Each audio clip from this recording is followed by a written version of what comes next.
कल्कि 2898 AD finally theatres में release हो चुकी है और इसने शुरुआती दिनों में ही एस राजामौली की RRR का रिकॉर्ड भी तोड़ दिया है। तो अगर भाई आप लोगों ने मूवी देखी है तो ये वीडियो आपके लिए ही है, क्योंकि इसमें कुछ ऐसी डिटेल्स के बारे में बात होने वाली है जो शायद आप लोगों ने मिस कर दी होंगी। और अगर मूवी नहीं देखी है तो ये वीडियो देखने के बाद डेफिनेटली आप लोग मूवी देखना चाहोगे ही चाहोगे। तो भाई सब्सक्राइब बटन में माथा टेक के वीडियो को तुरंत से शुरू करते हैं। तो कल्कि 2898 AD की कहानी इतिहास की महाभारत है, तो कल आने वाले कल्कि की एक भव्य गाथा। अब भाई इंद्रदेव और अग्निदेव की राइवलरी के बारे में हम लोग जानते ही हैं, चाहे वो रामायण युग में बाली और सुग्रीव हो या फिर त्रेता युग में अर्जुन और कर्ण की, इनकी लड़ाई होती ही रहती है। और कल्कि 2898 AD में इन दोनों की फाइट होगी ही होगी, पर कुछ अलग तरह से। कैसे, मैं बताता हूँ। कल की मूवी के अंदर हम लोगों ने दो वेपन्स को देखा है, एक है कर्ण का विजय धनुष और दूसरा है गांडीव धनुष अर्जुन का। भैरवा मोस्ट प्रोबेबली कर्ण होने वाला है, पर हम लोगों ने अर्जुन को नहीं देखा है। पर अर्जुन का जो गांडीव धनुष है वो हम लोगों ने सुप्रीम यास्किन के पास देखा ही था, जिनको मैं कल ही बोलना चाहूंगा। वो कैसे, वीडियो में आगे एक्सप्लेन करूंगा। तो मोस्ट प्रोबेबली कल्कि के पार्ट 2 में हम लोगों को इनकी घमासान लड़ाई देखने को मिलेगी, फुल थ्रॉटल CGI वाली फाइट। जैसी ऑसम फाइट हम लोगों ने भैरवा और अश्वत्थामा के बीच में देखी ही देखी है। डिटेल नंबर 2 पे आते हैं तो प्रभास ही कर्ण है। अब मैं ये क्यों बोल रहा हूँ, इसके भाई काफी सारे प्रूफ हम लोगों को मूवी के अंदर ही मिल जाते हैं। एक तो प्रभास का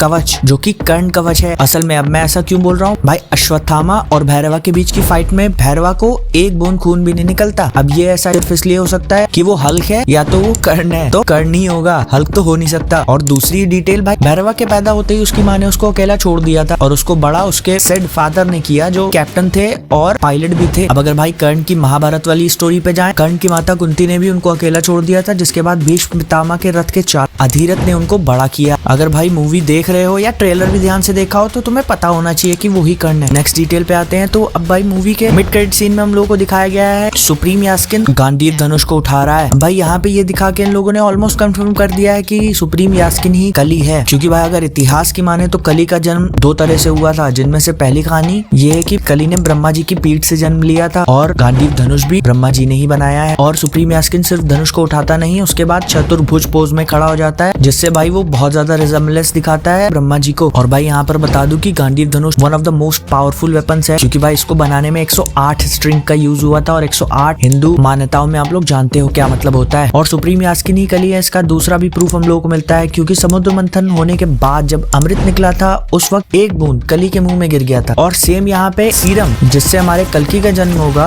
वो सीरम की एक बूंद यास्किन को इतना पावरफुल बना देती है। नेक्स्ट डिटेल पे आते हैं। तो अब भाई द न्यू वर्ल्ड नाम की जगह पे जो एस्ट्रोनॉट का स्टैचू हम लोगों को दिखाया गया था, वो और कोई नहीं बल्कि यास्किन ही है, क्योंकि भाई मूवी की शुरुआत में ही हम लोगों को बता दिया गया था कि यास्किन 200 साल का है। मतलब उसी ने भाई कॉम्प्लेक्स को बनाया होगा और स्पेस में जाने की भी कोशिश की होगी, मगर भाई खराब किस्मत के चलते वो इसमें नाकाम हो गया होगा और उसने कॉम्प्लेक्स जमीन पे गिरा दिया होगा। और तब से ही उसने अर्थ के सारे रिसोर्सेज को खींचना शुरू कर दिया, जैसा कि हम लोगों को मूवी में बताया जाता है, अपना कॉम्प्लेक्स बनाने के लिए। अब यहाँ पे एक अल्टरनेट थ्योरी ये भी हो सकती है कि सुप्रीम यास्किन एक एलियन हो, इंसान हो ही ना। अगर ये अल्टरनेट थ्योरी होती है तो वो एक एलियन हो सकता है, उसने आके धरती का ये हाल कर दिया हो, तो इससे कली आउट ऑफ द वर्ल्ड ही हो जाए। नेक्स्ट डिटेल पे बात करें तो भाई कृष्ण जी के बहुत सारे सीन्स हैं, मगर कृष्ण जी का फेस कभी भी रिवील नहीं किया गया है। भाई इससे एक बात तो कंफर्म हो जाती है कि मेकर्स ने ये डिसाइड नहीं किया है कि कृष्ण जी का रोल कौन प्ले करेगा। मगर अगर भाई इस एक्टर की बात करें जिसने इस जगह पर कृष्ण जी का रोल निभाया है, तो बड़ा ही सूटेबल नाम है। बड़ा ही सूटेबल नाम इसलिए क्योंकि उनका नाम ही कृष्ण कुमार है, जो कि तमिल मूवी इंडस्ट्री के एक जाने माने नाम है। और अगर हाल ही में आपने फाइटर मूवी देखी है तो उसमें भी आपने इनको देखा ही होगा। अब भाई मूवी के बारे में अगर मैं अपनी पर्सनल ओपिनियन की बात करूं तो भाई महाभारत जैसी महागाथा को दिखाना ही नहीं बल्कि उसकी कहानी को आगे बढ़ाना एक बहुत मुश्किल टास्क था, जो नाग अश्विन एंड टीम ने बखूबी निभाया। और भाई कैरेक्टर की परफॉर्मेंसेस पे जाओ तो हर एक कैरेक्टर ने फिनोमिनल परफॉर्म किया है। आपको फील होगा कि हाँ कुछ तो एपिक हो रहा है मेरे सामने। और अब भाई कल्कि के पार्ट 2 में ये देखने वाला होगा कि कली और कल्कि की फाइट कैसे होगी, क्या होगा आगे, कहानी कैसे टेक प्लेस करती है। इस पर भी एक नया वीडियो आएगा, तो मेक श्योर आप लोग चैनल को सब्सक्राइब कर लेना। और ये वीडियो अच्छा लगा हो तो वीडियो को लाइक जरूर ठोक देना। अब भाई तुम लोगों को इन सारी थ्योरीज के बारे में कैसा लगता है और तुम्हारी अगर कोई थ्योरी है तो कमेंट करके बताओ, एंड सब्सक्राइब करना मत भूलना।